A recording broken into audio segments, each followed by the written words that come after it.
May God's peace, mercy and blessings be upon you. My name is Muhammad. New video and a new story. But before starting, don't forget to pray for the Prophet Muhammad. May God bless him and grant him peace. Let's begin. The first story. For some, it may be the most difficult horror stories of jinn and demons. A story narrated by an old man who lives in one of the villages of Upper Egypt. A man who works in a bakery for a municipal livelihood. He tells that he was accustomed to going to the bakery at his workplace every day at 6 in the morning to speed up his work every morning as usual. His affairs were normal and he did not believe at all about the affairs of jinn and devils until the day came when the dough worker left work. The man found himself forced to take his place and thus he had to go to the oven before the dawn prayer, and in fact he rested his body early after the evening prayer, and before the dawn prayer he woke up, ate something and went to work, and there the events of the story began. The man had to pass on the slides in his dough to reach the oven at the end of the street next to the slides. As soon as he approached the slides, he saw a man with a wheel next to him, and next to the wheel was a sack full of cloth. The man looked very normal and greeted him, but the surprise was that the man with the wheel did not respond to him, so he repeated it in a loud voice, and was very close to him, but he did not respond to him either. The man continued on his way, but he was so disturbed by the mistreatment of the charioteer owner that he was talking to himself. Has the world around us become to this extent God's peace?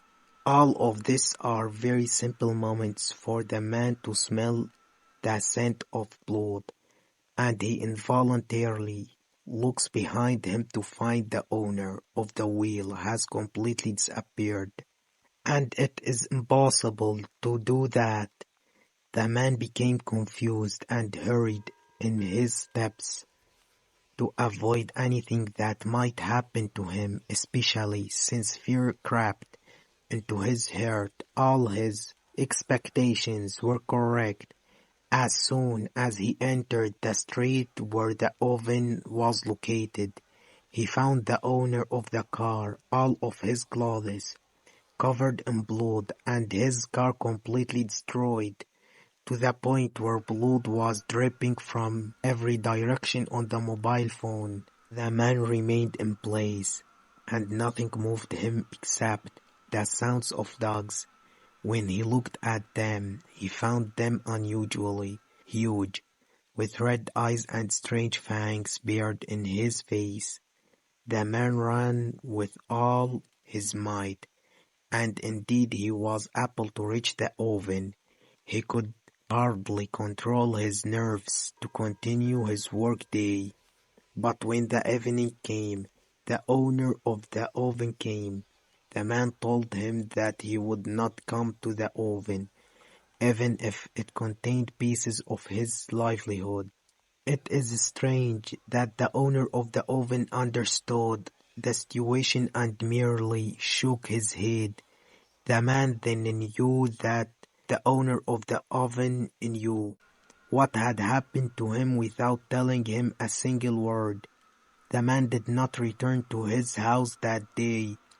Rather, he insisted on going to the coffee shop owned by a friend of his and told him what had happened verbatim. The coffee shop was on the opposite side of the slide, and throughout his narration of the story, his friend laughed and could not control his nerves to the point that angered our friend.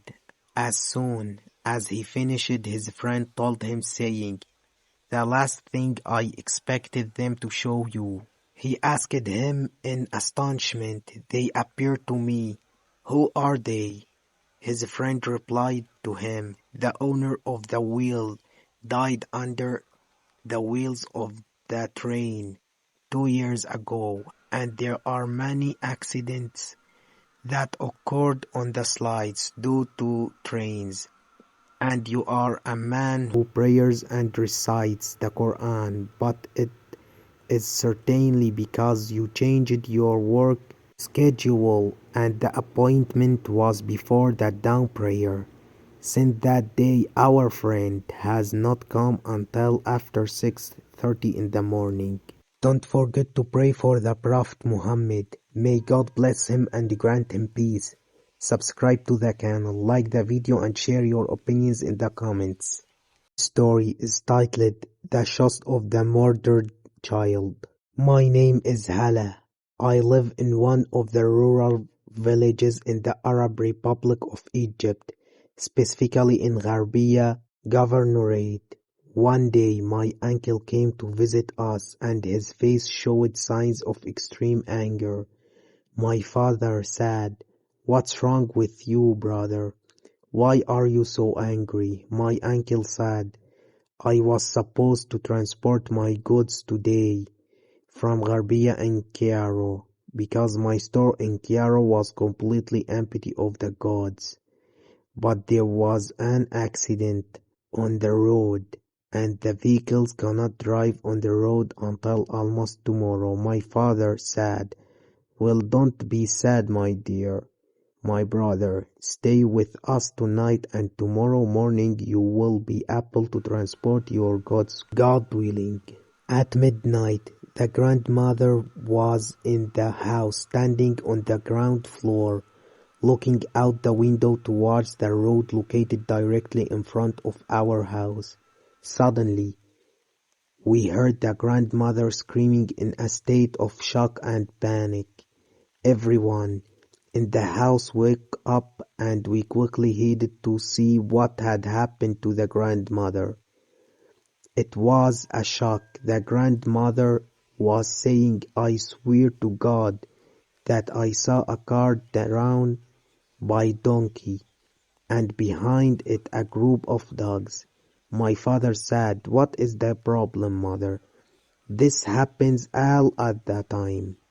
The grandmothers looked at my father with looks full of horror and said, "The car is not driven by anyone, but rather it goes on its own." Everyone felt we were surprised by what Grandma said, and it seemed completely unreasonable to us. I won't lie to you, I love horror stories very much, so I said in my imagination, maybe this car is real, and the one driving it is the ghost of the child who died on the road today. Despite that, I was not able to talk to anyone about this matter. The next day, at midnight, another strange thing also happened. I was looking out the window of my room and saw something that froze the blood in my veins. I saw a dog hanging in the air by its back feet, as if someone was holding it. Around this suspended dog there were more than 12 dogs barking strongly, as if they saw something but were afraid of it. They are unable to attack him. This was now the second night of the young boy's accident. My doubts about this just began to increase little by little. On the third night, I was very afraid that another terrifying thing would happen, and this is what actually happened. As suddenly I saw a shower of the small pebbles and sand rising from the street to my window glass. I was very afraid, and I ran to my father's room to tell him what I saw. My father responded to me, and when I returned again to my room with my father with me, everything had disappeared. In fact, I thought that there was no one in the house who had seen what I saw except for my grandmother. I am not lying to you. I thought a lot of talking to the chest of that little boy. A reason that prompted me to think about this matter is that perhaps the chest of the child is peaceful. So far, he has not harmed me or anyone in the village.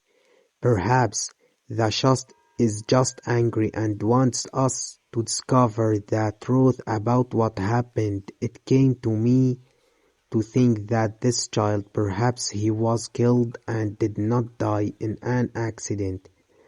On the fourth night, I waited behind the window of my room to see any strange phenomena that might occur. Nothing scary happened that night, but I started talking, saying, "What do you think, little one?"